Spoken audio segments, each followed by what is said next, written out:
מה שעושה את היהודי ליהודי זה לא הברית עם הארץ, זה הברית עם השמיים. אנחנו נכנסנו אל ארץ ישראל כבר כעם. הפכנו לעם איפה?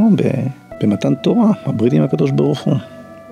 ארץ ישראל בשבילנו היא ארץ הייעוד והבשורה, היא המכשיר למימוש ייעודנו, היא ארץ הקודש, אבל מכיוון שהחלטנו להיות עם ככל העמים, החלטנו להיות עם נורמלי, אמרנו גם אנחנו רוצים לחזור אל הארץ, אל הקומה הלאומית, על יסוד נוסחה של עם ככל העמים, כלומר הברית עם הארץ, ולא עם השמיים. ולכן התחלנו את מגילת העצמאות עם שקר. בארץ ישראל קם העם היהודי. שקר היסטורי, מובהק. גם לאור כישלונה של הרפורמה המשפטית, וגם לאור הרבה מאוד כישלונות שלנו בלהוביל את סדר היום, ובאופן כללי את המדיניות, הבאתי את משה פייגלין. שלום. שלום תמיר.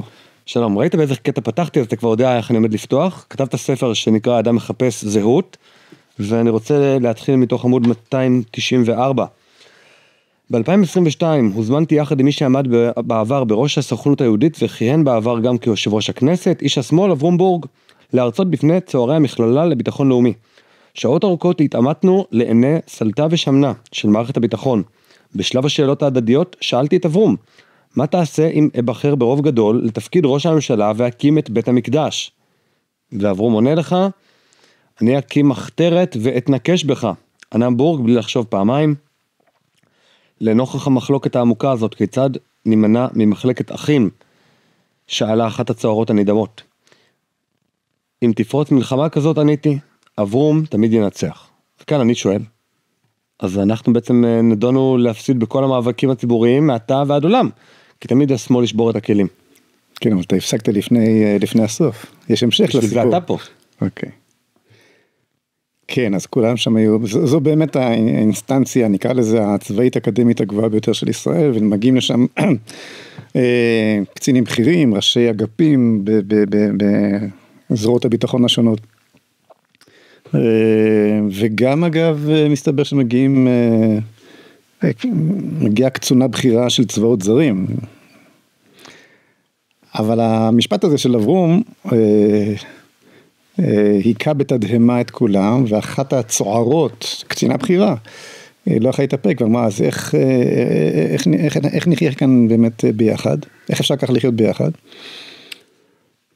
והתשובה שלי הייתה שבמקרה כזה של מלחמת אחים אברום תמיד ינצח, והוא עלץ לשם התשובה שלי, הגיב לא המציאות, אז זאת לא התשובה. כן, כן.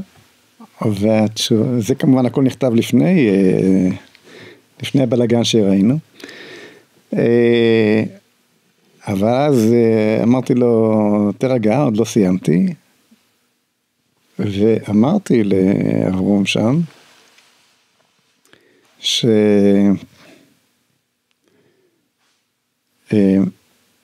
במשפט שלמה, כן? בדילמה של שתי האימהות, הרי מה היה במשפט שלמה? האם שאמרה תחצו את התינוק, כן? הפסידה בסופו של דבר. אבל שם היה שופט. שם היה שלמה המלך ששפט בין שתי הנשים, כן? גם כאן יש שופט. אבל מה שחשוב לדעת, זה מי האמא האמיתית. בוא נתחיל מזה. אוקיי? אתה יכול לנצח אותי כי אתה עם היד על התותח הקדוש, כן? האצבע שלך תמיד תהיה יותר קלה על התותח הקדוש, כנגד אחיך. ולכאורה, אם כך, אין לנו סיכוי. אבל אנחנו צריכים, אין לנו, לרוב היהודי, כן? לרוב היהודי, לרוב הלאומי. אבל אנחנו תמיד צריכים לזכור, שבסוף, האמא האמיתית תמיד מנצחת. בסוף, זה יכול להיות תהליך שהוא יותר כואב, זה יכול להיות תהליך שהוא יותר ארוך, בסוף, האמא האמיתית תמיד מנצחת. כל המציאות שאנחנו נמצאים בה כרגע, תמיר, כל המציאות המטורפת שראינו עם הסרבנות, עם הטרלול הזה של באמת נכונות לשרוף את כל האסמים, שאנחנו רואים מצד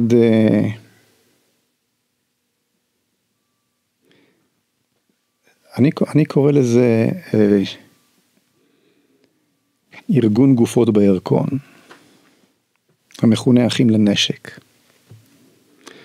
מה הטייפקאסט של הארגון הזה?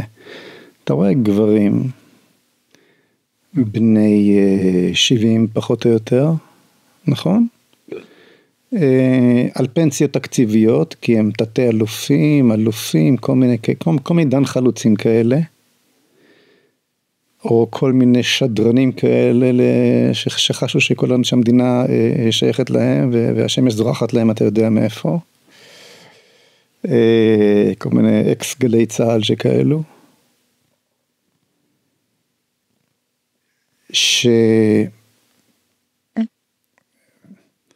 שפתאום האמא האמיתית מתחילה לנצח. והם מרגישים שההגמוניה שלהם נשמטת, וזה תהליך שהוא בלתי נמנע. וזה מה שגורם לכל הבלגן, והם מוכנים לשרוף את כל האסמים, ולפתוח את השערים בפועל, להדמים את הצבא, ולפתוח את השערים לחמאס, ומה, הכל. זה סיפור שהוא בגדול סוציולוגי, לא אידיאולוגי. אבל הנקודה לענייננו היא שזה קורה להם כי הם לא האמא האמיתית. האמא האמיתית בסוף מנצחת. האמא האמיתית זה עם ישראל, האמא האמיתית זה הרוב היהודי. ותהליך חילופי המשמרות, והתהליך שאני מנסה כבר 30 שנה לקדם אותו בצורה מושכלת, של להביא להנהגה אמונית לעם ישראל, להביא את החזון של עם ישראל, להסתנכרן עם החזון של מדינת ישראל, ועם ההנהגה של מדינת ישראל.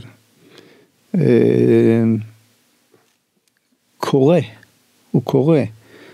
מי שהוא הגורם הדומיננטי קו הדם, מה שנקרא, בשדות הקרב, בשדות הקטל, אנחנו רואים מאיפה הוא מגיע. בסופו של דבר, מניין הגיע ההנהגה ההיא של אותם גברים מזדקנים. היא הגיעה משדות הקרב. תשמע, קיבוץ בית השיטה שחל כמה? 14 בחורים, השם יקום דמם, במלחמת יום כיפור. אך טבעי הוא שמאותם מחוזות תצא גם ההנהגה הדומיננטית של עם ישראל. היום זה קרני שומרון. היום זה עשרות היישובים הראשונים בהתגייסות למילואים, אלו יישובים דתיים. שלא לדבר על מה שקורה בבתי עלמין, שחבל להרחיב את הדיבור על הנושא הכאוב הזה. כן, אתה בא לתאר את נכדך. כן, אז כן, אבל לא אני אישית הסיפור כאן. הסיפור כאן הוא שברור לחלוטין מניין מגיע האוונגרד הבא של מדינת ישראל, ויש מי שמוכן, ויש מי שמרגיש שהמעמד שלו בסכנה, ומוכן שכל המדינה הזאת תהפוך לערימה של אפר, ובלבד שהוא יוסיף ויעמוד בראש הערימה. אז כשאברום בורג אמר, אני אתנקש בך, הוא בעצם צפה את מה שראינו כאן ב-2023, התנקשות. כי זה מה שהם עשו. הם עשו פשוט התנקשות, הם ממשיכים לעשות. במי? בכל המרקם, בכל ההוויה של מדינת ישראל. ברגע שאתה מדמים את הצבא, אנחנו לא איזה מדינה אנחנו לא בנורווגיה, אנחנו מדינה מוקפת אויבים. כשאתה מדמים את הצבא, כשאתה מכריז על סרבנות בכל היחידות הלוחמות, ועושה הכל כדי שלא ילכו ולא יגנו על מדינה שנמצאת בסכנה קיומית, אתה בעצם שורף את האסמים, אתה בעצם מזמין את האויב. הם רצו להביא לחורבן מלא? אני לא חושב שמשהו שם היה רציונלי, אבל רק להשלים את הנושא כפי שפתחנו בו, מה שברור שמי שנהג כך הוא לא האם האמיתית במשפט שלמה. אנחנו האם האמיתית, הרוב היהודי, אנחנו האם האמיתית, ולכן למרות שנראה לכאורה שהם מנצחים, הנה בג"ץ ממשיך לשלוט שם וממשיך לזה ולפסול חוקים וכו', אתה לא יכול, זה מלמטה, כעוף החול ינצח, כי אנחנו האם האמיתית. התהליך הזה והמטאפורה הזאת של חילופי משמרות היא מטאפורה, נקרא לזה מהשדה האזרחי, מקצועי, יש לנו מסעדה, הם עכשיו מחליפים משמרות, לאלה קצת פתאום קשה שלוקחים להם את השולחן, אבל הנמשל הוא לא כזה נחמד. הנמשל יכול להיות חורבן בתהליך הזה של חילוף המשמרות, קריסה של העסק. לא, 7 באוקטובר לא היה חורבן, לכן חורבן. לא, אני מתכוון משהו שלא נקום ממנו. תראה, אני יהודי מאמין, אני מאמין שיבת ציון השלישית היא לא איזה בדיחה מקברית של הקדוש ברוך הוא. אבל מתחולל פה אירוע תנכי, סדר גודל מדהים. קודם כל הנצחיות של עם ישראל ושיבתו, והכל בדיוק בהתאם לנבואות, זה משהו שהוא לא ייסוג אחור. אבל הם הצליחו לייצר פה עבירה לא קטנה, אין ספק, וכאב לא פשוט. ובאיזשהו מקום, תראה, חייב להקשת לך פה, לא ייסוג אחור, מסירת סיני לאויב המצרי, מסירת ההתנחלויות בגוש קטיף לאויב החמאסי. לא, כשאני אומר לא ייסוג אחור, אני חס וחלילה לא רוצה, נסיגה מלבנון. אני לא רוצה להישמע שאני כזה חושב שאפשר ללכת לישון ולחשוב שהתהליך הוא דטרמיניסטי והכל ורוד, ממש לא.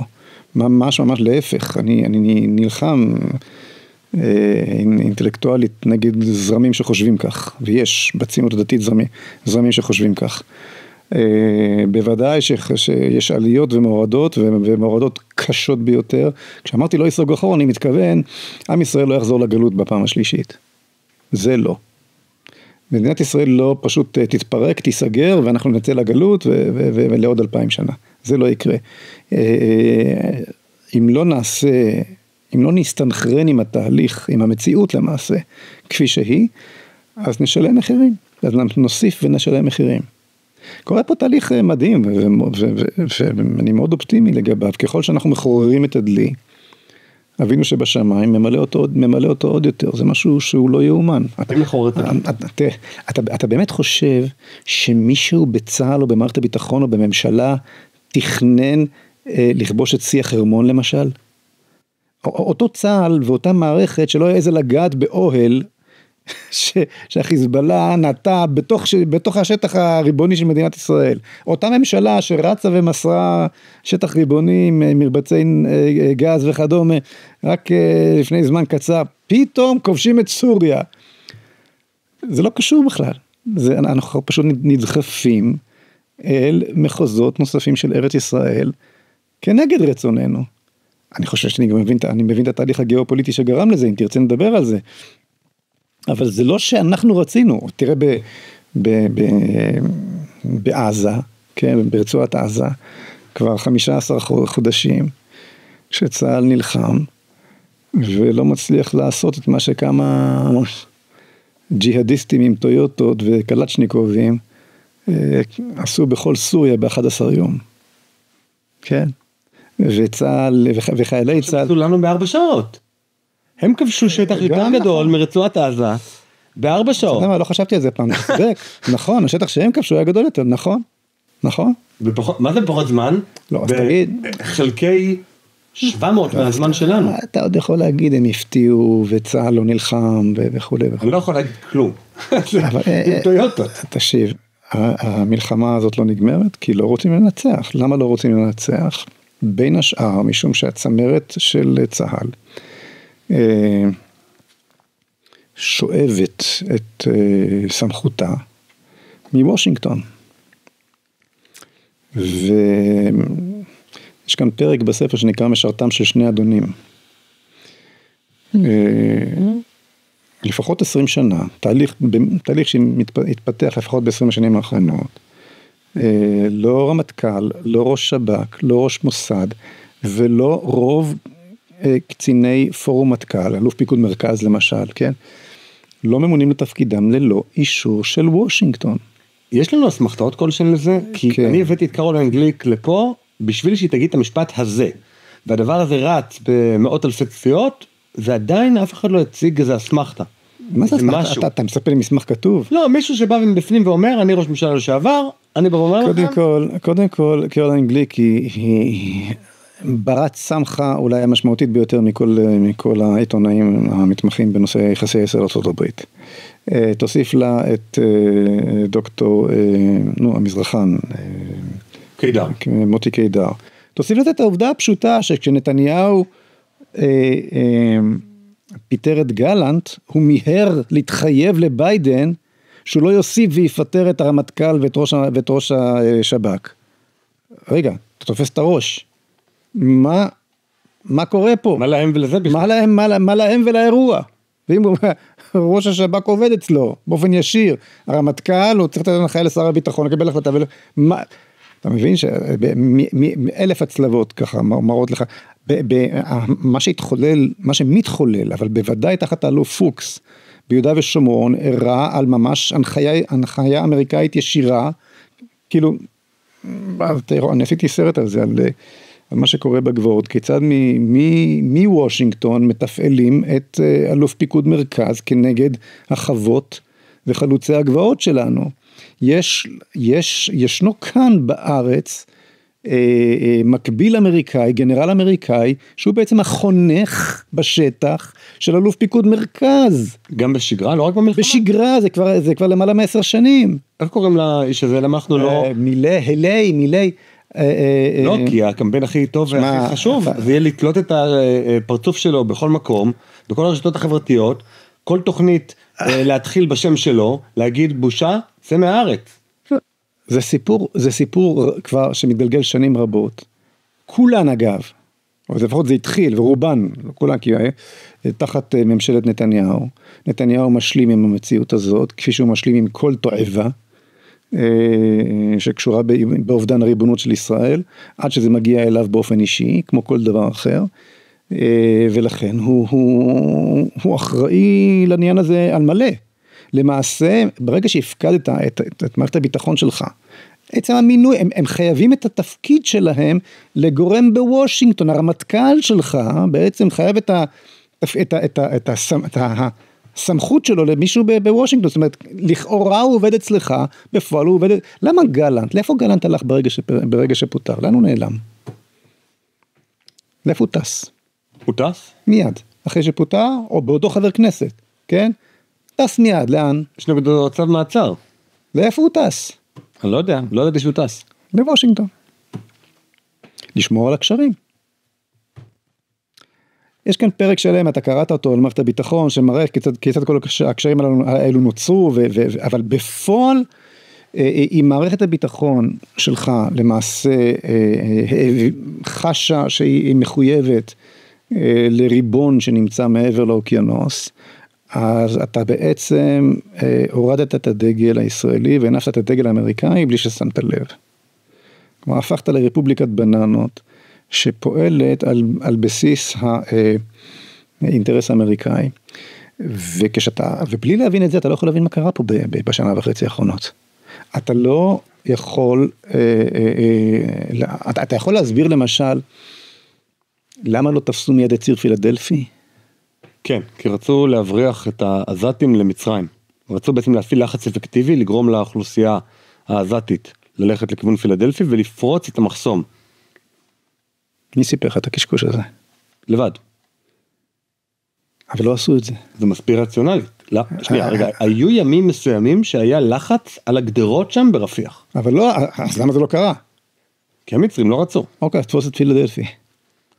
לא, אבל אתה אומר, נפיל עוד לחץ ועוד לחץ ועוד הומניטרי. חוץ מזה שאתה רוצה את החטופים שישארו אצלך, ועוד הרבה מאוד סיבות. אם היית תופס, תראה. שנייה, החטופים זה לא... יש לך... לדעתי, החטופים זה לא הדבר הכי חשוב במלחמה. הדבר הכי חשוב זה לנצח את עזה. כשם שנהרגו בעזה מאות מלוחמנו, ככה... אבל כל ההספקה שטבחה בך בקיבוץ בארי ובנחל עוז ובעוטף ומאפשרת להם להמשיך להילחם בך, מגיעה ממצרים. החמאס הוא פרוקסי של המצרים לא פחות מאשר של האיראנים. נכון? בעשרות מנהרות. אז אתה לא רוצה קודם כל לחתוך את ההספקה של האויב?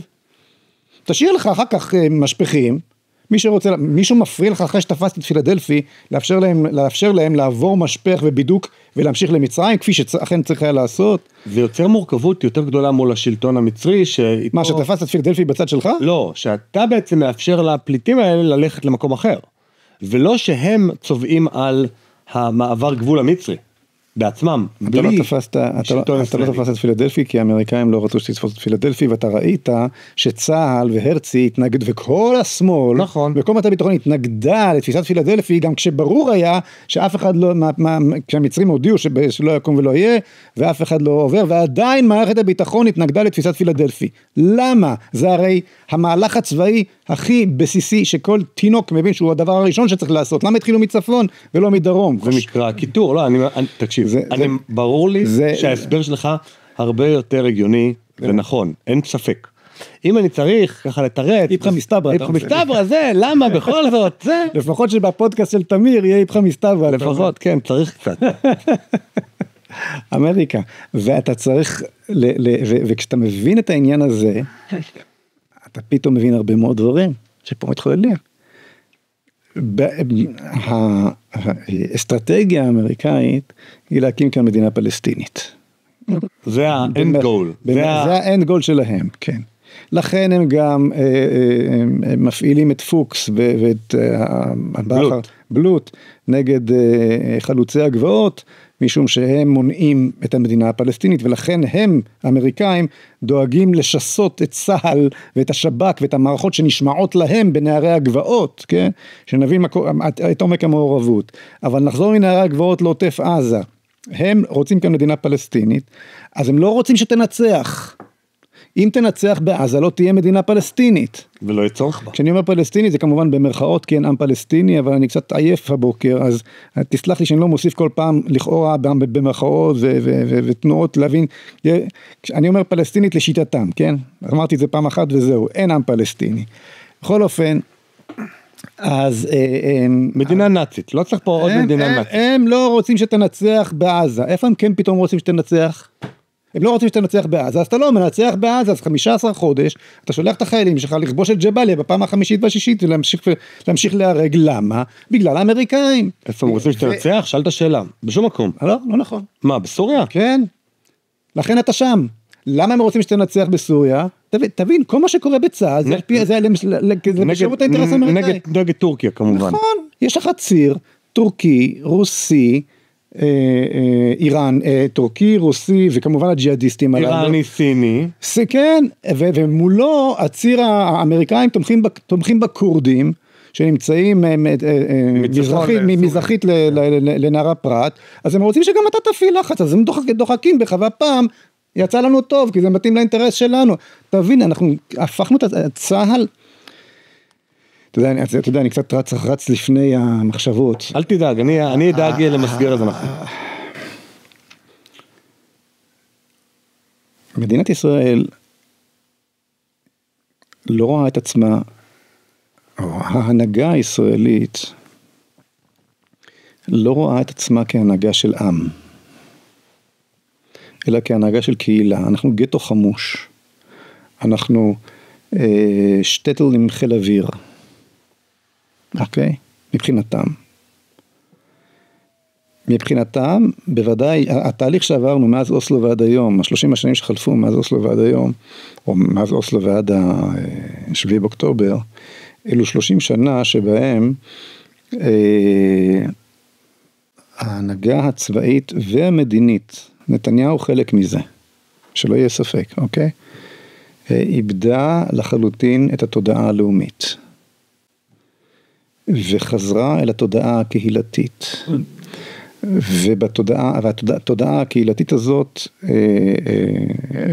כפי שאני כותב פה בספר ומסביר, איבדה לחלוטין, היא משועבדת לרעיונות הפרוגרסיביים על מלא. כל תהליך אוסלו היה ביטוי הגיאופוליטי של עידן הפרוגרס העולמי, שקרנו עלתה בדיוק באותם שנים, שנות ה-90 של המאה הקודמת, של אובדן כל הזהויות וכל המהויות, הזהות האנושית, המינית, המשפחתית והלאומית. נדבר על זה, אבל מה ההבדל בין מנהיגות של קהילה למנהיגות של לאום? זה הכל הקדמה בדיוק לשאלה הזאת.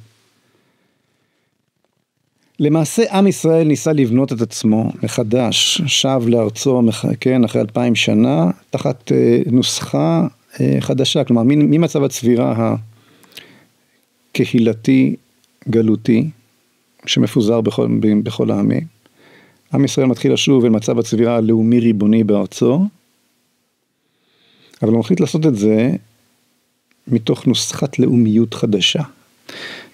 הנוסחה שהופכת אותנו לעם, שונה מכל העמים, שונה מכל העמים האחרות.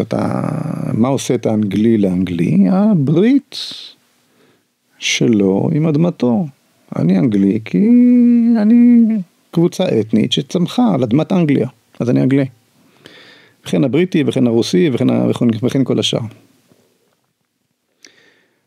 מה שעושה את היהודי ליהודי זה לא הברית עם הארץ, זה הברית עם השמיים. אנחנו נכנסנו אל ארץ ישראל כבר כעם. הפכנו לעם איפה? במתן תורה, הברית עם הקדוש ברוך הוא. ארץ ישראל בשבילנו היא ארץ הייעוד והבשורה, היא המכשיר למימוש ייעודנו, היא ארץ הקודש. וכלומר, הנוסחה שהופכת, הקלאסית שהופכת אותנו לעם, היא הברית עם השמיים. אבל מכיוון שהחלטנו להיות עם ככל העמים, החלטנו להיות עם נורמלי, אמרנו גם אנחנו רוצים לחזור אל הארץ, אל הקומה הלאומית, על יסוד נוסחה של עם ככל העמים, כלומר הברית עם הארץ, ולא עם השמיים. ולכן התחלנו את מגילת העצמאות עם שקר. בארץ ישראל קם העם היהודי. בארץ ישראל קם העם היהודי. שקר היסטורי, מובהק. אברהם אבינו נולד באור כסדים, אחר כך המשפחה היגרה לחרן, עשו פה סיבוב, ויעקב ומשפחתו, כן, יצחק ויעקב, יצחק נשאר פה, אמנם יעקב, עשו פה סיבוב, אגב, אברהם עשה פה סיבוב וירד ישר למצרים, ואז חזר, בקיצור, המשפחה, השבט המורחב, שבט ב-70 נפש, כן, 70 משפחה המורחבת של יעקב, הוא בנה ויורדת למצרים, והעם מתהווה במצרים ובסיני. וגם בהמשך הוא גולה, ורוב נכסי צאן הברזל התרבותיים שלנו נוצרו בגלות, ולא כפי שכתוב במגילת העצמאות וכן הלאה. למה זה היה חשוב לנו לפתוח במשפט הזה? כדי לייצר לעצמנו אתוס אזרחי, במקום האתוס האמוני שהיווה תמיד את התשתית לזהות הלאומית שלנו. אוקיי, הכל טוב ויפה. הנוסחה הזאת, הלאומית החדשה, שהייתה מאוד נוצצת, מאוד מפתה, מאוד חזקה, היה יסוד של כפירה שנותן הרבה מאוד אנרגיות, כן? עבדה יפה מאוד, והפכה אותנו לעם, שנלחם על מולדתו, ומנצח את 5 צבאות ערב ב-48, ומנצח את המלחמה ב-67, ופחות או יותר 20 שנה, עד איפשהו בין 6 הימים ליום כיפור, הנוסחה הזו עבדה, היינו עם. אבל זהו, התפוגגה. ומרגע שהתפוגגה, אנחנו המשכנו מכוח האינרציה, להיות פה מדינה לאומית כביכול, אבל בתודעה, הנוסחה כבר לא קיימת, אז לאן אנחנו חוזרים בתודעה? אל מצב הצבירה הקהילתי. ומי האויב הכי גדול שלנו? מי שבראשם, בתודעתם, מחזיקים לאומיות שמחוברת לקרקע מתוך הנוסחה הקלאסית הישנה האמונית. מי הם? מעבר הגבוהות, הם האויב. יותר מהחיזבאללה והחמאס, אומר לך רם בן ברק, סגן ראש המוסד. הם האויב. הם האויב שמעמיד לך מראה מול התודעה הלאומית החדשה שניסית לייצר כאן ונכשלת. אז את 7 באוקטובר פוגשת מנהיגות, שהתודעה שלה נסוגה בחזרה אל מצב הצבירה הקהילתי. ומנהיגות שכזאת לא מסוגלת לנצח מלחמות, קהילה לא כובשת, קהילה לא מנצחת מלחמות, לא כובשת שטח, קהילה, מה עושה קהילה? קהילה מנהלת משא ומתן לפדיון שבויים, ומלקקת את פצעיה, ומחכה לפוגרום הבא. וככה מתנהלת מדינת ישראל כקהילה, לא כעם. תראה, כדי להבין את עומק הדבר הזה, תסתכל על ארדואן. אוקיי? ארדואן הוא אימפריה אזורית, נכון? או, אני יודע מה, מעצמה אזורית. אין ספק. הוא מעצמה אזורית. וכידוע, יש את הכלל, בעיקר במזרח התיכון, זה נכון בכל העולם, אבל במזרח התיכון בוודאי, או שאתה מייסב לסעודה, או שאתה חלק מהתפריט. רואה המעצמה האזורית הטורקית, שפתאום יש ואקום שם בדמשק, אז פתאום הוא נזכר שפעם היו פה העות'מאנים, ומתחיל לחלום על ירושלים, ולהכין את הצבא, הוא מסב לסעודה. למה? יש תודעה לאומית. אתה, שכל האזור הזה, כן, מהגולן ועד דמשק, כל החורן, זה אזור יהודי בכלל, זה אדמות יהודיות שנרכשו בתחילת המאה ה-20. למי שלא מכיר את הגיאוגרפיה, זה מזרח רמת הגולן. כן. לא, רק שנהיה ברורים. רובו חשום על אדמות שנרכשו על ידי יהודים. זה אפילו קרקע פרטית. על ידי יהודים, לפני סייקס פיקו, אותם יהודים שרכשו בפתח תקווה, רכשו גם שם, זה ארץ ישראל, גם רכשו בעזה, גם רכשו בעבר הירדן המזרחי. היהודים לא ידעו איך יהיו הגבולות אחרי מלחמת העולם הראשונה. הם רכשו בארץ ישראל, איפה שיכלו.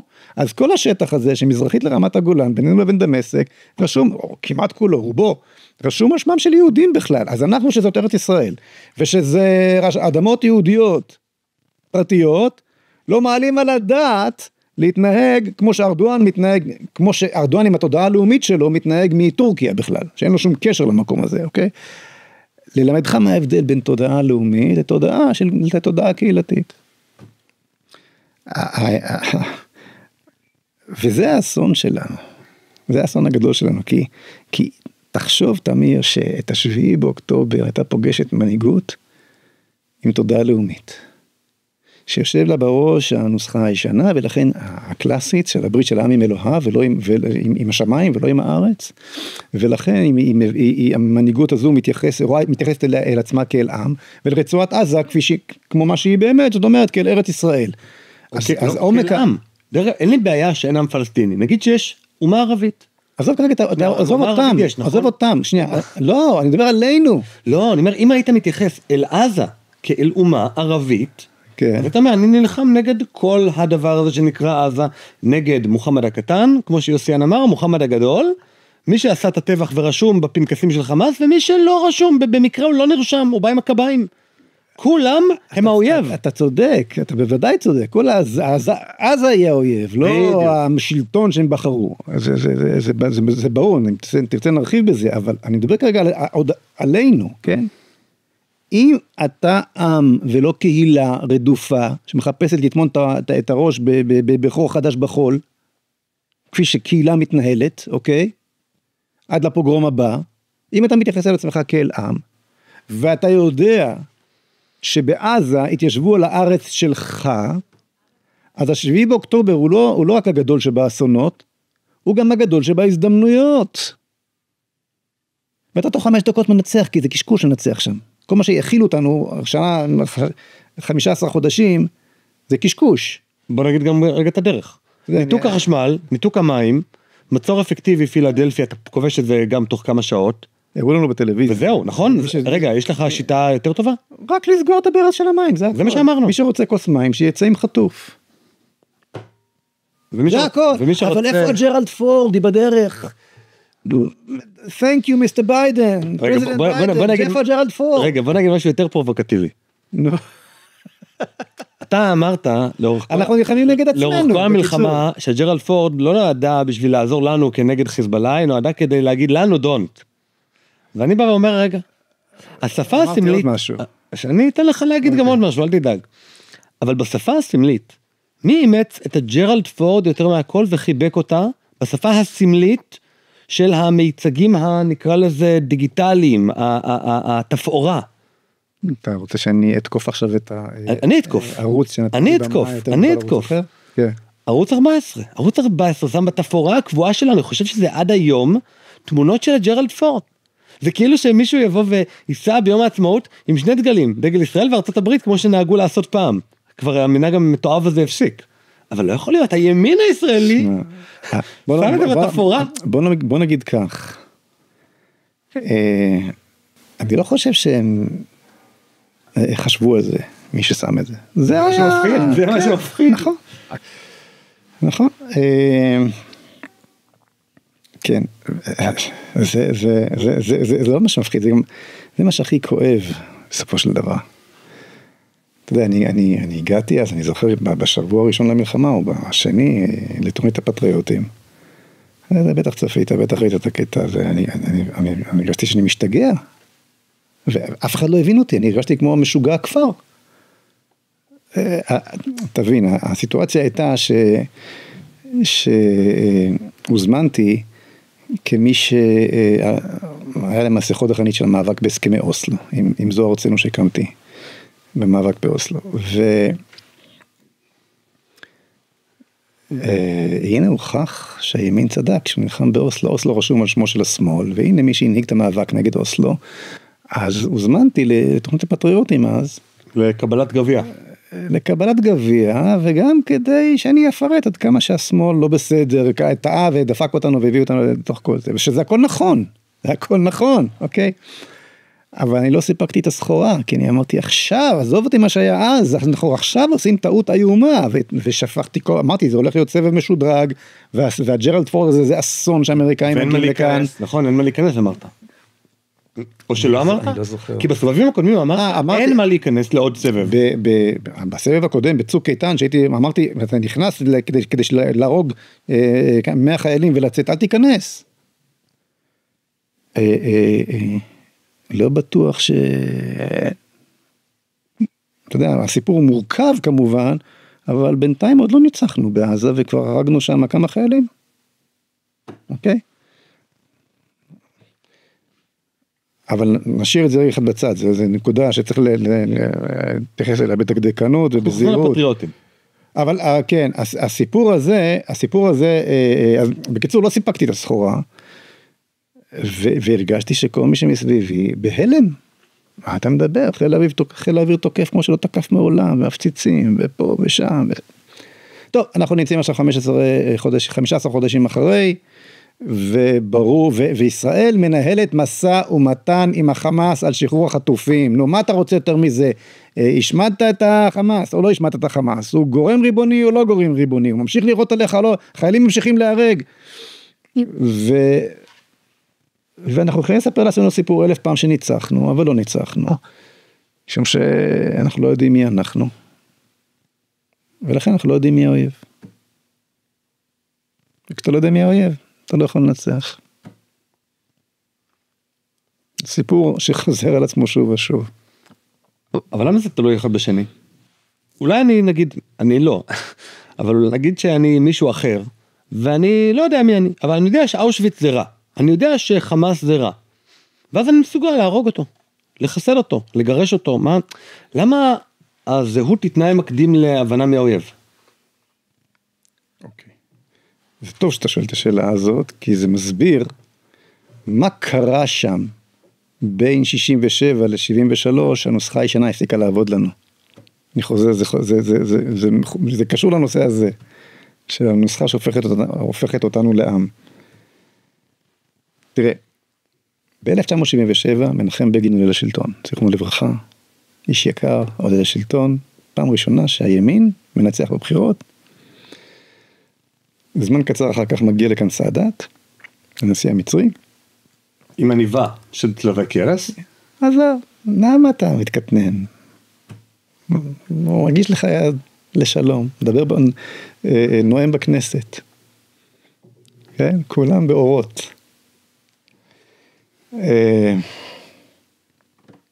והתוצאה הסופית היא שהוא מקבל את כל סיני עד הגרגר האחרון.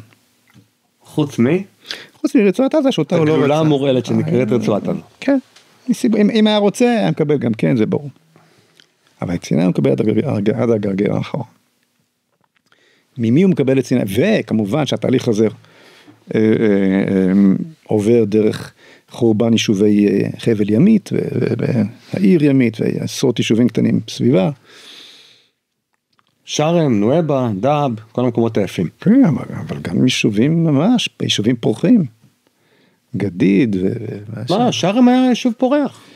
שרם היה אופירה, זה היה נקרא. כן? כן, זה היה את המושבה היה של... היה פסטיבל נואבה של הקיבוצניקים, שזה היה הפסטיבל הגדול של הקיץ. זה תגיד, זה היה מושבת עובדים של עובדי הנפט של אבו רודס או משהו כזה. אבל אני מדבר איתך על יישובים חקלאיים כמו גוש קטיף, נו. חבל ארץ שלם. אני מפרט בספר אגב את השמות של היישובים. מכל מקום,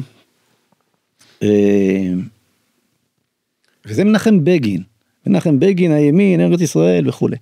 למה? מה גרם לכך שהוא יתפרק? ויהיה הראשון שמחריב יישובים ומוסר את הכל על מלא, על מלא מלא, מה קרה? הוא רצה שהוא יאהבו אותו. זה נכון. איזה תשובה פשטנית. זה נכון, אבל זה קצת פשטני. זה נכון, אבל הוא ממש רצה שהוא יאהבו אותו. זה נכון, אבל זה יושב על תשתית יותר עמוקה. את תל אביב הוא לא היה מוסר כדי שיאהבו אותו, אוקיי? זה יושב על תשתית יותר עמוקה. זה יושב על כך, אתה הרי שאלת, אם יש אושוויץ, אפשר להילחם, גם בלי לדעת מי אתה, נכון? ברגע שמגיע אליך, ברגע שניצחנו את מלחמת ששת הימים, כבר אין אושוויץ. הוא שר הסכין, כלומר, אתה מבין, ציונות הקיום יכולה אולי להסתדר עם הנוסחה הישנה. אבל ברגע שנדרש ממך, הנה, אז תראה מה כתבתי לפני שהגעת. כן. האם האיום הקיומי הוא קיומי בסימן שאלה? בלעדיו לא נדע להתקיים סימן שאלה? הנה, זה מה שכתבתי לעצמי. זה בדיוק הסיפור. זאת אומרת, בלי האיום הקיומי, אין ציונות חילונית. מה שהתגלגל, היא חייבת את הדבר הזה? מה שהתגלגל לפתחו של בגין, זה שלראשונה, מאז קום המדינה, או בעצם בדברי ימי הציונות למעשה, האתגר שמולו אתה מתמודד, הוא לא האתגר הקיומי, הוא לא האתגר של אושוויץ. ניצחת את 67, בא אליך נשיא מצרי, רוצה לחוץ איתך לשלום, הוא רק רוצה את השטח. האם מנחם בגין מסוגל היה להגיד לו, אתה תקבל קדחת, לא תקבל גרגר אחד, אדוני הנושאים, אתה רוצה שלום, תקבל שלום, בתמורה, אתה לא תקבל אף גרגיר אחד, מדוע? משום שזאת ארץ ישראל הקדושה. כלומר, אם היה מגיע הנשיא המצרי ואומר, תן לי ציני או שאני פותח במלחמה, לא הייתה בעיה, נכון? קיומי. עם אתגרי אושוויץ אנחנו יודעים להתמודד, ציונות הקיום, עם הנוסחה הישנה שלה, הנוסחה הלאומית הישנה שלה, מסוגלת להתמודד עם ציונות הקיום. אבל פתאום עברנו משלב, אחרי 67, משלב ציונות הקיום, לציונות הייעוד. וציונות הייעוד לא קיימת. אין למנחם בגין את התשתית לעמוד מול דרישת השלום של סאדאת. וזה נכון לכל המנהיגים, ימין ושמאל כאחד, מאז ועד היום. יש לנו את התשתית לבוא ולומר, אנחנו רוצים את עזה, כי היא שלנו. מישהו אומר את זה? חוץ מעבדך הנאמן ככל הנראה. פשוט כי היא שלנו. לא כפתרון של האלוף איילנד, ניקח רק את החצי הצפוני, ובינתיים זה, ונדון בזה, ובהמשך אולי נחליף בכוח אחר, ונעשה רצועת ביטחון, ופרימטר, וכן בגץ, ולא, פשוט שלנו.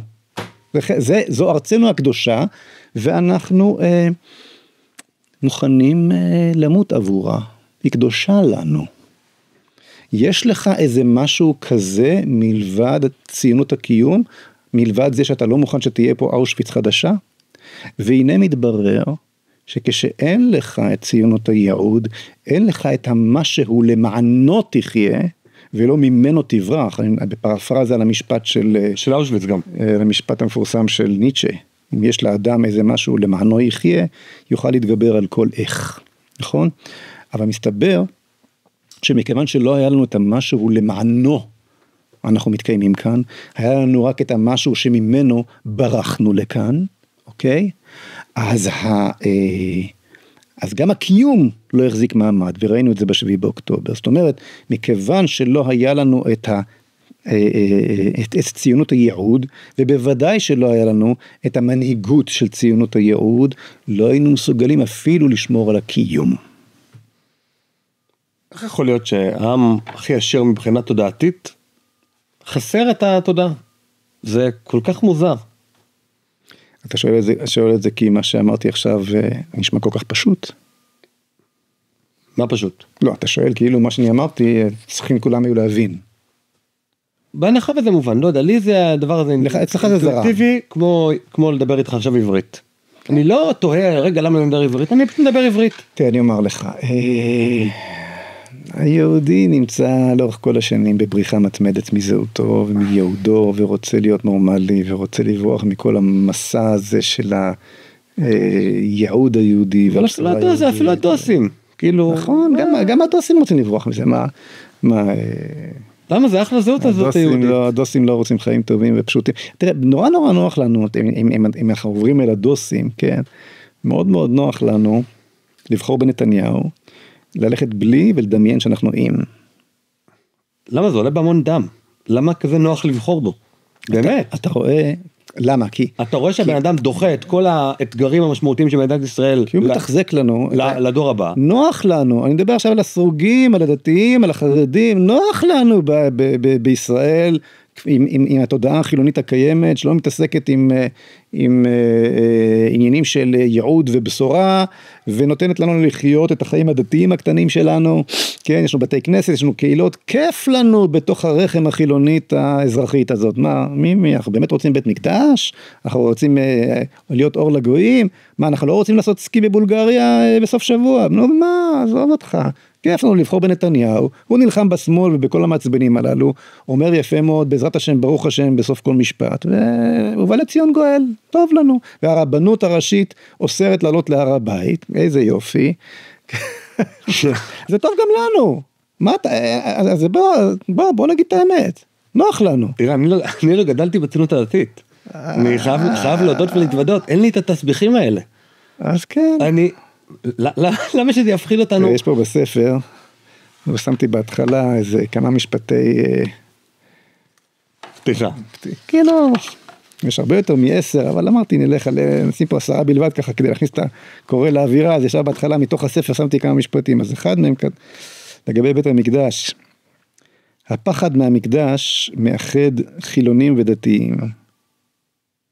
אלה מבקשים לשמור על ההפרדה החילונית, שבין החול לקודש, ואלה על ההפרדה הדתית שבין הקודש והחול. מי אמר? אני אמרתי. זה משפטים שלי, כן?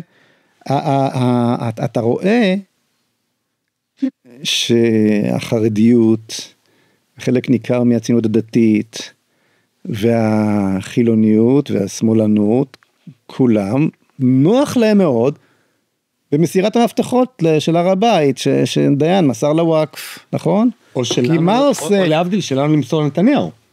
כן. שרק דוחה את הטיפול בבעיות היסודיות לדור הבא. אין דבר שנתניהו שומר עליו יותר מכל מאשר הסטטוס קוו המקודש בהר הבית. והנה הוא משתנה, מאוד. נגד רצונו. ופה צריך להודות לבן גביר. כן? כמובן, להודות לכל האנשים שדבקים בהר הבית ועולים כל יום וכו', אבל בן גביר זכה, ובמשמרת שלו פתאום מתחילים יהודים להתפלל בהר הבית, ולהשתחוות באופן לגלי בהר הבית.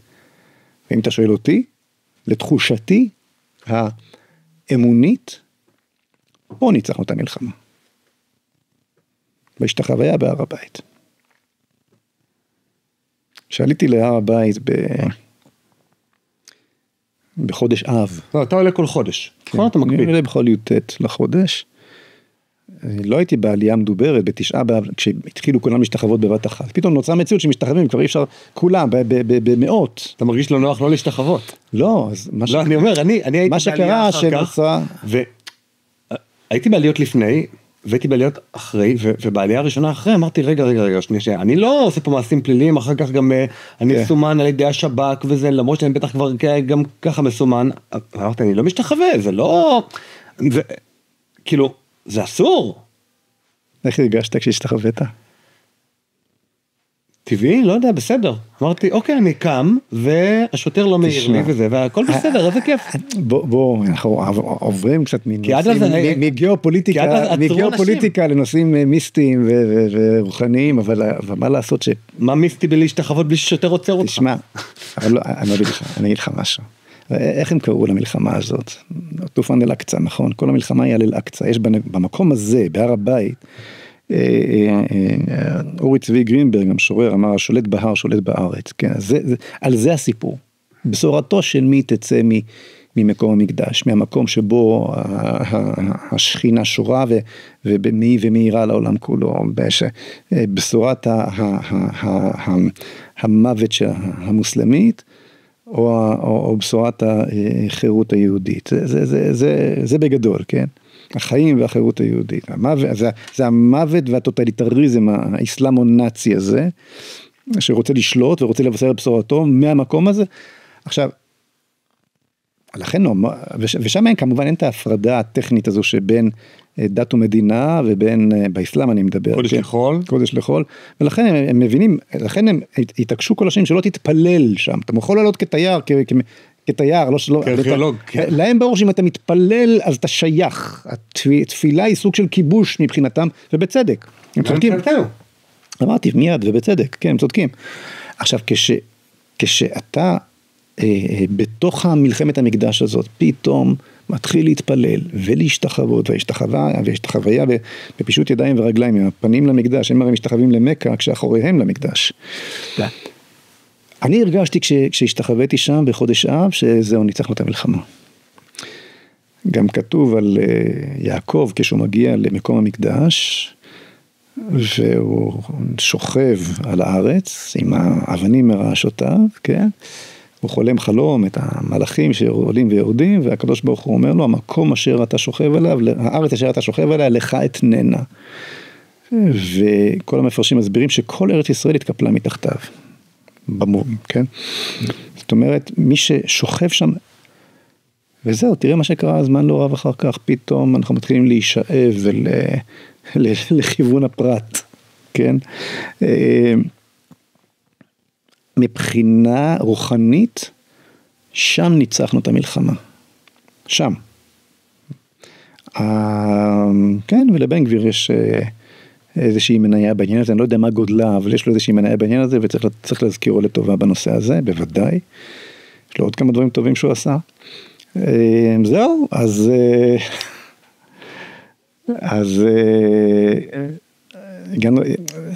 הגענו לזה מכך שרוב הדתיים לא רוצים את הר הבית, בטח לא החילונים והשמאלנים, מי כן, כמה משוגעים, כמוך, כמוני, אשר רוצים את החיבור של המציאות הלאומית הישראלית אל זהותה ואל ייעודה בארץ הזו. אתה יודע, אתמול הייתי, לא אתמול, שלשום, אצל רדמן, אצל משה רדמן, התראיינתי אצלו. אז הוא אמר לי, אתה משיחי. אז בוודאי שאני משיחי. אני משיחי גאה, כן? אבל גם אתה משיחי, אמרתי לו. זה לא שאני משיחי ואתה רציונלי. אלא שאני משיחי ורציונלי, ואתה משיחי ולא רציונלי. משום שאם אתה חולם על לשוב, על ארץ ישראל מהנילוס ועד הפרת, ואתה לא מסתיר את החלום הזה, והאויב יודע שלשם אתה שואף, כמו שארדואן לא מסתיר את החלומות שלו, הוא מאוד מאוד נזהר לא לתקוף אותך, לא לתת לך את ההזדמנות לממש את החלומות שלך, ושל הסבא שלך, אמרתי לו. אוקיי? ואז יש לך שלום, ואז יש לך סגסוג, ואז יש לך ביטחון, אבל אתה מרוב רציונליות, מה אתה עושה עם הכביכול עם המשיחיות שלך? מה המשיחיות שלך? המשיחיות שלך זאת משיחיות הנורמליות. זה דף נייר חתום. המשיחיות שלך זה משיחיות העם ככל העמים. חזון הנורמליות שלך, המשיחיות האזרחית שלך, מביאה אותך לעשות מעשים מטורפים, להביא לכאן ארגון טרור, לשים אותו בכניסה לנחל עוז, ולצפות שיצא מזה שלום. זה רציונלי? ראינו ב7 באוקטובר כמה שזה רציונלי. הרי מי הזהיר? 1000 פעם, כולל חסם את כל הכבישים, עמד הדין בגין המרדה ומה לא, מפני הרציונליות שלך, עבדך נאמן, נכון? נו, מי בסוף הסתבר ב7 באוקטובר כרציונלי? כלומר, יש כאן שתי משיחויות אחת מול השנייה, אחת שמסונכרנת עם המציאות, כי מנסה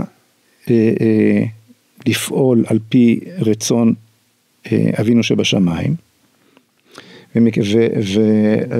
והקדוש ברוך הוא, אלוהים, הוא, כן, אלוהים ומציאות, זה שני צידיה של אותה מטבע, אז אנחנו מציאותיים, מציאות היא שמו החילוני של הקדוש ברוך הוא, אוקיי?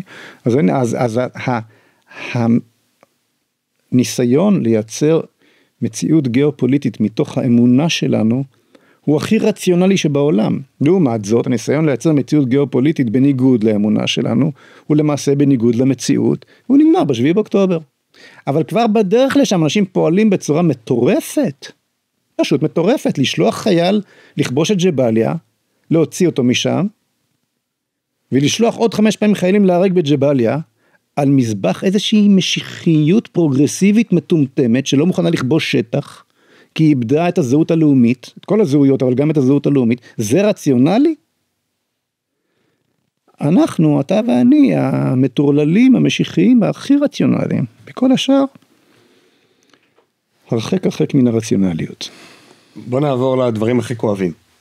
אתה בסופו של... מה, יש משהו לא כואב פה? אני אגיד ככה, דווקא כגודל הציפייה, גודל האכזבה. בעקבות דין רודף שהוציא כנגדך הרב קלנר, אתה... לא, הוא לא הוציא נגדי. לא, אני צוחק, אנחנו פה קצת בציניות. הרב קלנר היה פה, ואמר שסירוב פקודה שווה דין רודף. המדינה צריכה להעניש את מי שקורא לסירוב פקודה, בדין רודף צריכה להרוג אותו, לשים אותו בכלא, באמצעים שלה. האמצעים של המדינה הם כרגיל כוח, אז כשהוא מוציא דין רודף, הוא מוציא גם כנגד אנשים כמוך שקוראים לסירוב פקודה.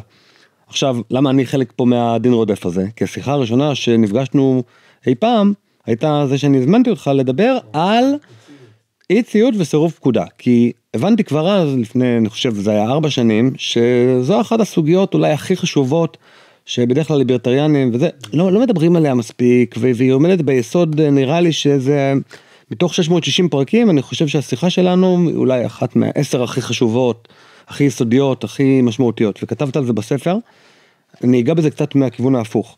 יש טופס של מד"א, שנראה כך.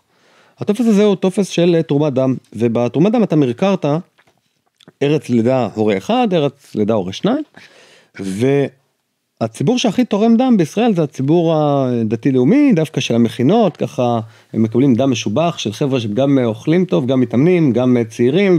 וגם לומדים תורה? וגם לומדים תורה, אז הם מקבלים דם איכותי, בהנחה ואנחנו גזענים, אבל זה כמובן בצחוק אדם איכותי. הם מקבלים דם. עכשיו, הציבור הזה שאתה כותב בספר, כ50% מהתרומות דם בישראל מגיעות מאותו ציבור, לא מוכן להגיד למד"א, תסלחו לי, לא בבית ספרנו, עד שהטופס לא משונה, ואנחנו מקבלים טופס שאנחנו רוצים, כמו הטופס פעם, שהיה אבא ואמא, אנחנו לא תורמים דם.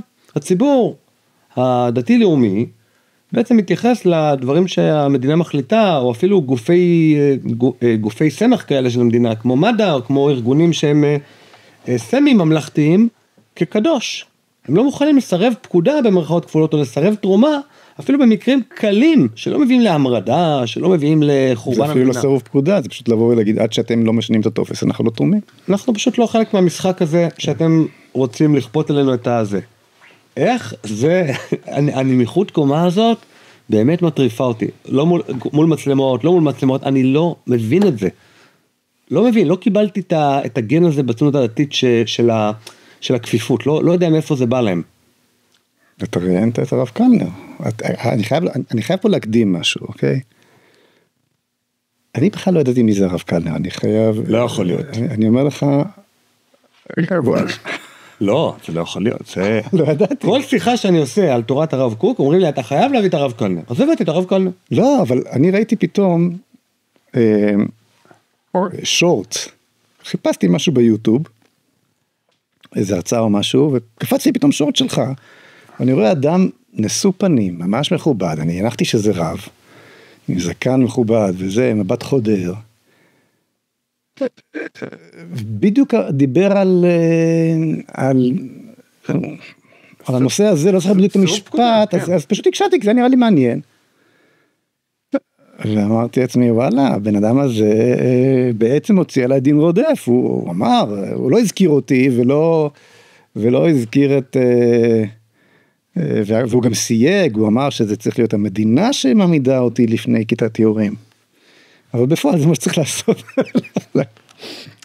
אני רוצה קודם כל לסייג ולומר, אחר כך, לא ידעתי שזה מה הוא, ראש ישיבת הר המור, או סגן ראש ישיבת הר המור, או משהו כזה. בוא נהיה הוגנים רגע, הוא לא מלמד בישיבה, כנראה ולא בכדי, אבל הוא האינסטנציה הכי גבוהה שהציבור כמובן אומר לי, לך דבר איתו. הוא האורים ותומים של תורת הרב קוק. חשוב לי לומר דבר כזה, אוקיי? גם, נקרא לזה ישיבות הקו, אוקיי?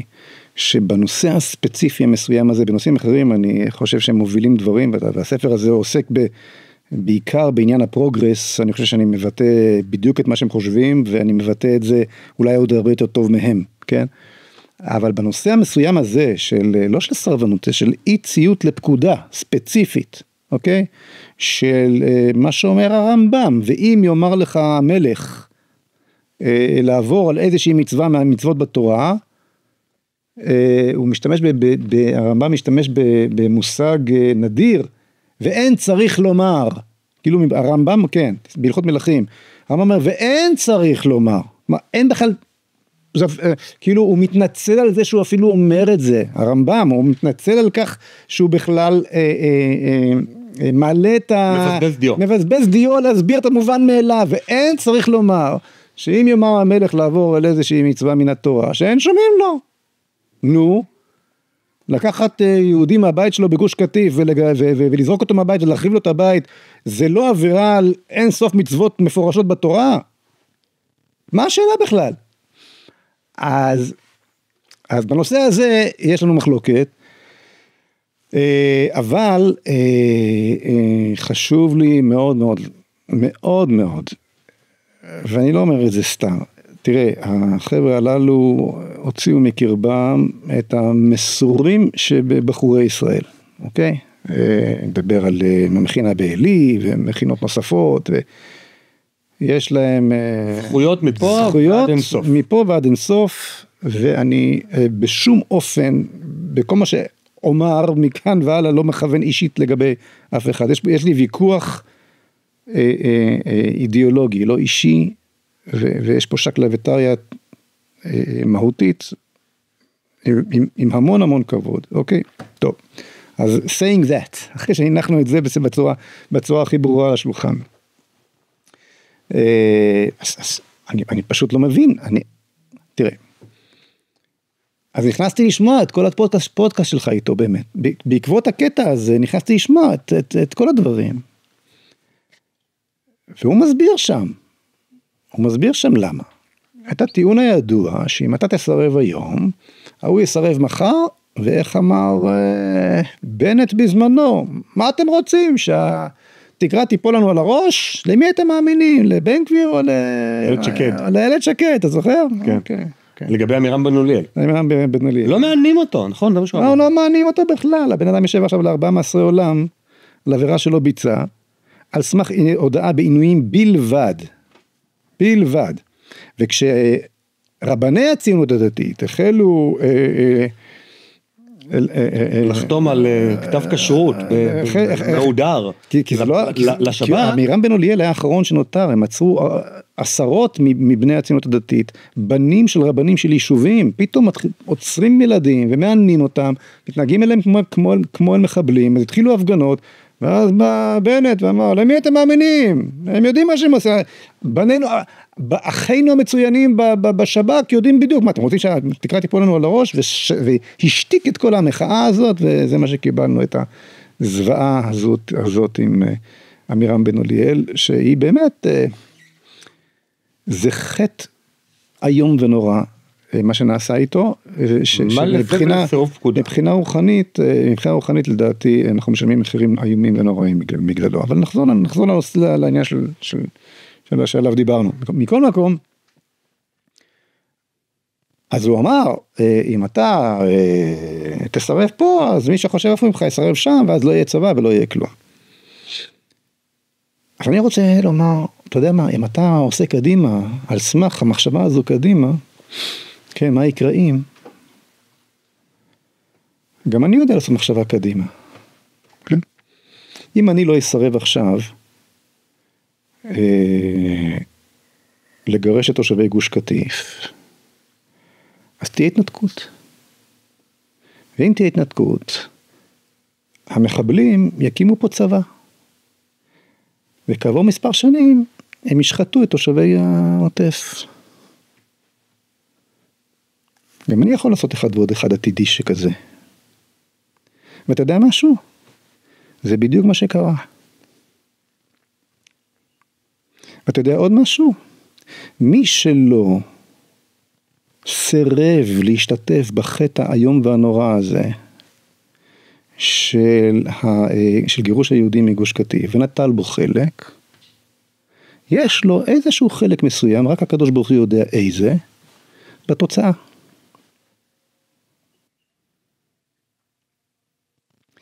וקורה עוד משהו. הצד השני בכל מקרה מסרב. כי האמת היא, המציאות היא, שמה שמעצב את המרחב שבו חברה מתנהלת, הוא לא הפקודה והוא לא החוק.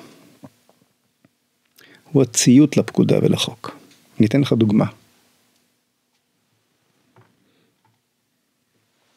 אתה יוצא לעבודה בבוקר, אתה נכנס למכונית, אתה יוצא לנסיעה של 10 דקות, כן?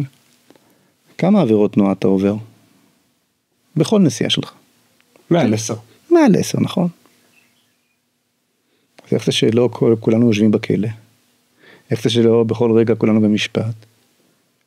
מה שקובע, יש את החוק הכתוב, אבל יש גם את החוק האמיתי.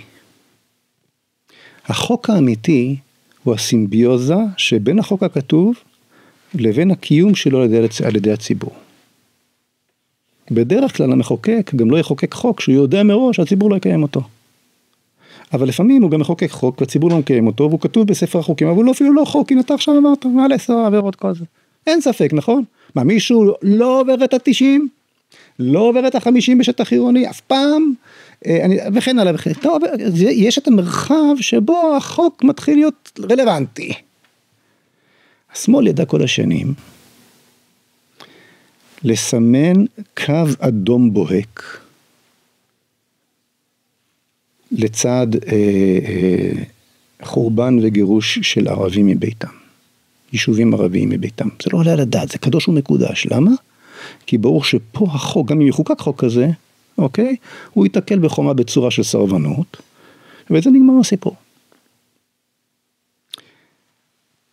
הימין הישראלי, הציבור האמוני, הציבור הלאומי, מעולם לא ידע לסמן קו כזה מול חורבן של יישובים יהודיים, מכל מיני סיבות, זה מעניין למה, אבל עובדתית כך. ולכן חורבן של ערים שלמות הוא לגיטימי, והוא אפילו נאור ומוסרי ולא יודע מה. אוקיי? כלומר, בדיוק להפך. אילו היו מסרבים בני הישיבות ובני המכינות לפקודת הגירוש, אז כמו שאסור לגרש ערבים בישראל, גם אסור לגרש יהודים בישראל. זה כל מה שהיה קורה. שום גג לא היה נופל על הראש. הייתה מעוצבת פה תרבות שבה לא מגרשים יהודים מביתם. שמה שהיה מקובל פעם, שקו המחרשה הוא קו הגבול, ומי שהרס את זה בגין, אוקיי? היה חוזר על תיקונו. ואותו דבר עם הדוגמה שהבאתי כאן עם הטופס של מד"א. כאילו, דווקא במקרים הקלים והפשוטים, כמו טופס של מד"א, שהתחילו להכניס בחורות לצה"ל, לדחוף בנות אל יחידות הלוחמות, ואני מדבר איתך על לפני קרוב ל-30 שנה כבר. אוקיי? זה לא תהליך שהחל אתמול. 20, 30, כן, בין 20 ל-30 שנה. אוקיי? כל התהליך הפרוגרסיבי, זה תהליך שעלה משנות ה-90 ועד היום, זה תהליך שחדר במהירות לצה"ל, ברור שאין איזה שום קשר לצורך צבאי, או כלשהו, או לפטריוטיזם יוצא דופן שאחז פתאום בציבור הליברלי והשמאלני, כן? יש כאן אידיאולוגיה פרוגרסיבית וכן הלאה. בעניין הזה אגב, אני רואה עין בעין לחלוטין, בעיקר עם ישיבות הקו הללו וכו'. אני באתי ואמרתי, חברים, תעשו דבר מאוד מאוד, התשובה היא נורא נורא פשוטה. תודיעו שיוצאי המכינות ויוצאי הישיבות לא יישארו באותן יחידות שלהן דוחפים בנות. זה נורא נורא פשוט. זה נורא נורא פשוט. לא היו סוגלים לעשות את זה. תוצאה, צה"ל כולו הפך להיות פרוגרסיבי. אז עכשיו אתה צועק על היוהל"ם והתהליכים הפרוגרסיביים בצבא, והיועמ"שית שהיא כבר שהפכה פתאום לתת אלוף, נכון? וממה שהיא הייתה פעם, והפכה להיות בדרג שהוא הרבה יותר חזק ממה שהיה פעם הרב הראשי. אתה אשם. אתה אשם. לא הצבת קו אדום. זה הצורה שבה חברה מתנהלת, היא יצירת אותו מרחב שבו יש דיאלוג, ושיש לו את הקווים האדומים שכל קבוצה, שהם הקסוס בלי של כל קבוצה. אתה לא ידעת לייצר קו כזה בשום נושא, לא בתרומות אדם, לא בהחדרת הבנות ליחידות שבהם הבנים שלך נמצאים וכן הלאה. אתה רוצה לדעת למה הם לא היו מסוגלים לעשות את זה? כן. זה לא כדי לשמור על צה"ל ועל המדינה, כמו שזה לא כדי לדאוג לכך שיהיו מספיק תרומות דם, אוקיי? זה בגלל מה שאתה תיארת קודם, אותה כפיפות, כן? התחושה הבסיסית שאני מקבל את הלגיטימציה שלי מן הציונות הישנה, נקרא לזה. אני לא בא עם הלגיטימציה שלי מהבית.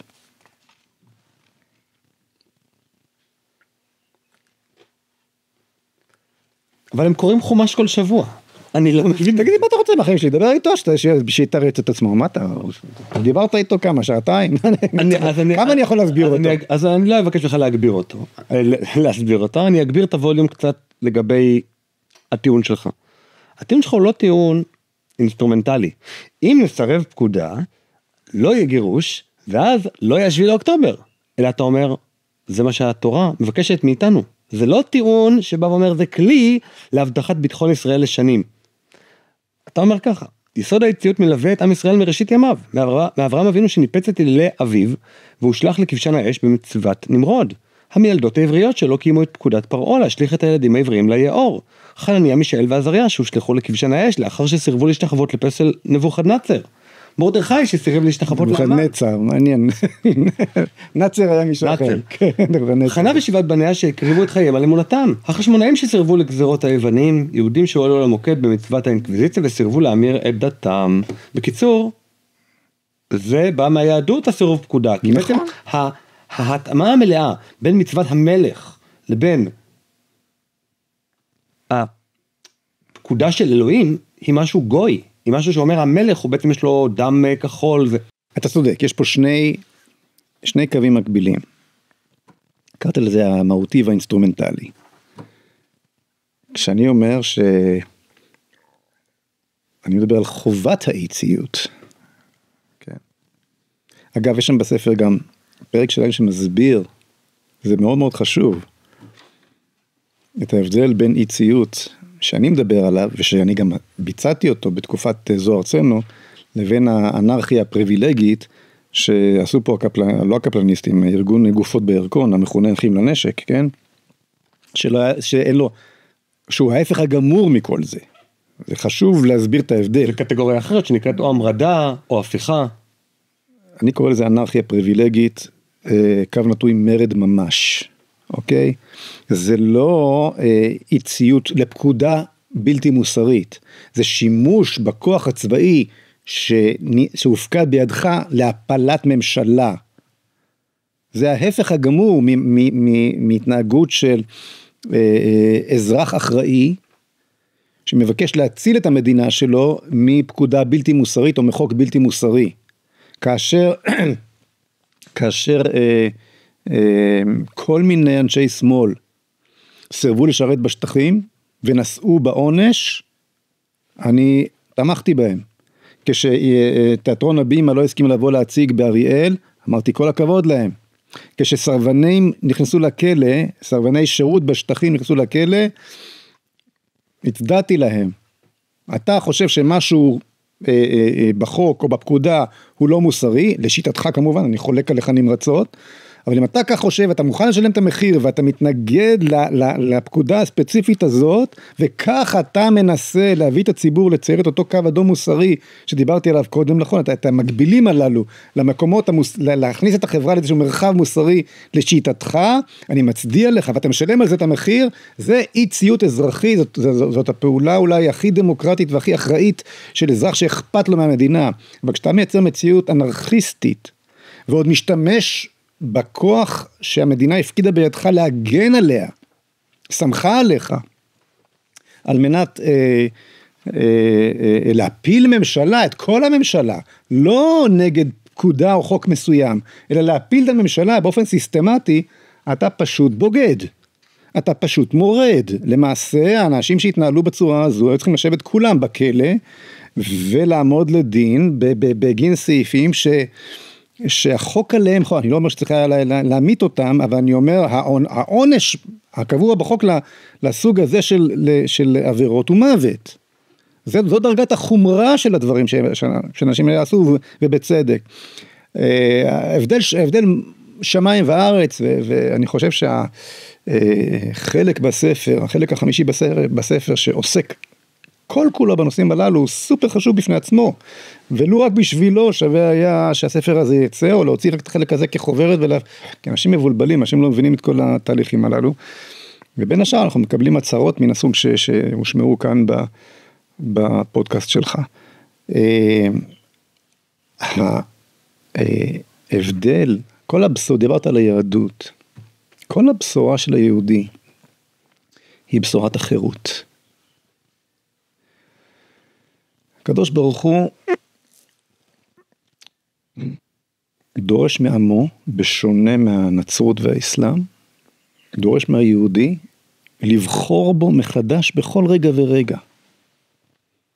לא לציית כמו המוסלמי, ציות עיוור, ולא להתייאש כמו הנוצרי, מן האפשרות של חיבור החומר והחול, החומר והרוח, אלא בכל רגע נתון לחבר ביניהם ולבחור בקדוש ברוך הוא. לפעמים אנחנו מצליחים, לפעמים אנחנו לא מצליחים, אבל העניין הזה של הבחירה האישית של האדם, כן? מחייב תשתית של חירות, כי אם אין לי חירות לבחור, אז כל רעיון הבחירה לא קיים, אז אני באמת עבד. כלומר, חז"ל אומרים שיחד עם לוחות הברית, כתוב שם השם חרות על הלוחות, אל תקרא חרות אלא חירות. חירות ירדה לעולם עם התורה. אז אנחנו צריכים לבחור בו. וכל חייל צריך לדעת שאין דבר כזה להשליך על המפקד, או על הרב, או על כל אינסטנציה אחרת, את זכות הבחירה שלי, כי זכות הבחירה שלי לא זכות. זכות הבחירה שלי, אם אני יהודי, היא חובה, אני חייב לבחור. אני חייב לבחור בטוב, כל הזמן. ואם אני רואה מעשה עוול היום ונורא קורה מולי, או שולחים אותי לגרש משפחה מהבית שלה, אני צריך להתמודד את זה, אני לא יכול להגיד הרב פסק, אני לא יכול להגיד קיבלתי פקודה מהמפקד, שים לב מה שקורה פה. פתאום הפכנו את הפקודה של הסמל, או של הקצין הזוטר, לעבור על כל המצוות שבתורה, כן? הפכנו את זה לקודש קודשים. ליותר חשובה מהתורה. הפכנו את הפקודות לנבואה. תראה, ישנו... כל סמל פישר יכול עכשיו לגבור על חוק התורה, לפי השיטה הזאת. לא השיטה שלך. אני אגיד לך משהו, שאני מרגיש לא נוח לומר אותו, אבל אין ברירה, חייבים לומר את זה. שיש, ואתה יודע, אני בא מתוך הציונות הדתית, ואני מעריץ גדול של הציונות הדתית, אני גם אחד הסנגורים הגדולים שלה, בהרבה במות. אני חושב שהציונות הדתית פיזרה אבק פיות, אני קורא לזה, על פני החברה הישראלית, שבלעדיו החברה הישראלית לא הייתה יכולה להתקיים היום. הציונות הדתית מחזיקה היום את מדינת ישראל על גבה. אנחנו מגש הכסף, אוקיי? אבל כשאתה לוקח את הרעיון הנשגב של יסוד כיסא השם בעולם, צד אחד מעבר לאיזשהו גבול, אז היסוד הזה, כן, הכיסא מחליף את מי שאמור לשבת עליו. נוצר כאן סוג של פשיזם אמוני. אוקיי? אם המדינה, הרי מה בעצם קורה כאן? אם המדינה נתנה פקודה, אז דברי אלוהים חיים בכל מקרה. זאת המשמעות. נכון? לא, כן? ונתת את ההכשר הפריורי, כן? לכל מעשה תועבה שתעשה המדינה, כי יסוד כיסא השם בעולם. כלומר, המדינה מעל הכל. המדינה היא אלוהים. לשיטה הזאת. מספיק לי בכך שאמרתי שהמדינה מעל הכל. המדינה מעל הכל, זאת ההגדרה של פשיזם. והשם של ההמנון הפשיסטי הוא ההמנון הנאצי. דויטשלנד אבר אלף. אל תמשוך אותי בלשון אל מעבר למה שאני רוצה לומר. כי גם ככה אני אומר. לא, אני אומר. כי גם ככה אני אומר דברים קשים. אני אומר, הסיסמה של בני גנץ, שהוא רץ איתה לבחירות, של ישראל מעל הכל, לא מדינת ישראל מעל הכל, אלא אני מוכן להסכים לדרך כלל לישראל מעל הכל, ישראל שזה בעצם המימוש של השם בעולם, אבל מדינת ישראל מעל הכל? אנחנו צריכים להבין שמעל הכל זה הקדוש ברוך הוא. מעל הכל זה הקדוש ברוך הוא. אלוהים מעל הכל. אוקיי? לא המדינה מעל הכל. ואנחנו לא יכולים להפקיד את דבר השם בידיים של הרצי הלוי. לא, זה לא עובד כך. זה מופקד בידי כל יהודי ויהודי מיום שעמד על דעתו, מיום שהתחיל להניח תפילין בגיל 13. מאותו רגע הוא צריך לבחור. חובת בחירה. הוא צריך לבחור. אתה לא תגיע לבית דין של מעלה ותגיד, סליחה, קיימתי פקודה. כן, קיימת פקודה? אז למה? טוב, אני לא אמשיך. אני מעדיף לעצור כאן. את היתר תקראו בספר. לא, לגמרי. תכניס... תראה, בשלב זה לקראת סיום, אני באמת אמליץ על הספר הזה, שסביב 70-80% ממנו עוסק במאבק נגד הפרוגרסיביות, וכנגד, נקרא לזה, המחלה המעכלת הזאת שהורסת כל דבר שנקרא בדרכה, ושהיא עושה את המוות הזה גם מאוד מתוק ונסבל וכמעט בלתי נראה, בניגוד לגולגים של סטלין, ושל רבים ורעים כמותו. וחלק ממנו, חלק אחר ממנו, נגיד כ-20%, מנסה להתוות איזה חזון, וגם מדבר על אלטרנטיבה. תראה, הספר הזה מייצר נוסחה מתכללת, של לא רק מה שעושה הפרוגרס, כיצד הפרוגרס הוא בעצם משמיד את כל היש, את כל הזהויות, את כל המהויות, את כל המבנים הבסיסיים ביותר של החברה האנושית, של הציביליזציה, כן? בעולם כולו, אלא כיצד הדבר הזה השפיע החל משנות ה-90 על התהליכים שמתחוללים בתוך מדינת ישראל. הספר הזה מראה איך הסכמי אוסלו, שקיבלנו אותם גם כן בדיוק באותם שנים שבהם הפרוגרס עלה בעולם, אותם שנות 90, כלומר, הוא מסביר את הדיאלקטיקה, את הסימביוזה שבין הפרוגרס לתהליכים שקורים פה בארץ, אבל הוא הולך עוד הרבה מעבר לזה, הוא מסביר את הקשר שבין הפרוגרס לאסלאם, מה הקשר בין שני ההפכים האלה כביכול, למה שני ההפכים האלה מתאחדים, על זה בדיוק רציתי לדבר. ודווקא נגדנו, אז אני לא אסביר את זה, תשאיר למנויים שלך, אני אסביר בהמשך, אבל הספר מסביר את זה, והספר מסביר גם מדוע קו החזית שבין הברבריות האסלאמו-נאצית, לבין רצונה ולבין האנושות האמונית, התרבות המערבית, שמאמינה באל אחד, שנוסדה על יסוד המונותאיזם, על יסוד 10 הדיברות, כן? מדוע קו החזית הזו וחזר ועובר כאן בארץ הקודש, וכיצד מכאן תבוא התרופה לאנושות כולה. זה ספר לעניות דעתי, ותסכים איתי או לא, אתה קראת את הספר, אני חושב שזה ספר שבאמת, ככה שאתה קורא אותו, אתה מבין הרבה יותר טוב את המציאות שמסביבנו בשלל היבטיה. זה ודאי נכון שהוא עוזר לשים משקפיים מאוד מיוחדות. אני רק אגיד משהו שאמרת בהשקה, שאתה מאוד הודית לקהילת ישראל מחר, שזו הקהילת מנויים שלך, שאתה הקמת באחת הנקודות היותר מורכבות שהיו לך בחיים, שהיא אותה קהילת מנויים, אפשרה לך את הכתיבה של הספר, הוא לא היה יוצא לאור בלי אותם מאות, אני מאמין מאוד. כן, סדרי גודל. מאות מנויים שאפשרו לך לפתוח כל חודש בזה שאתה יודע, יש לי את האמצעים הדרושים לצורך לשבת, לכתוב ולעסוק בפעילות ציבורית. ואני חושב שאם נפצח כולנו, כל החברה הישראלית, ולא רק אני, עוד יוצרי תוכן, יפצחו את הנוסחה הזאת, לא להישען על פילנטרופים גדולים שהם מפחדים על העסקים שלהם בצדק, או על קרנות זרות שאין לנו בימין. אני חושב שאנחנו נביא באמת שינוי מאוד משמעותי בחברה הישראלית, ואין לנו פריבילגיה לחכות עוד הרבה זמן. אני התחלתי לפני 5 שנים את העשייה הציבורית שלי, לצערי לא הצלחתי למנוע לגמרי את 7 לאוקטובר, אלא רק לצייד כמה מאות אנשים בנשקים, וחלקם הצילו חיים, אבל אני מכה על חטא על כל שנייה שלא עבדתי יותר טוב, יותר קשה ויותר מדויק. אני הייתי רוצה בשלב הזה שנעבור לקטע של המנויים בלבד, שאנחנו בעצם מודים להם שמאפשרים את הקיום של הפודקאסט, כי לנו אין את הקרן החדשה לצערנו, ואני מקריא מעמוד 276. הייתי שם בניו יורק באותו 11 בספטמבר 2001, לא רחק ממגדלי התאומים.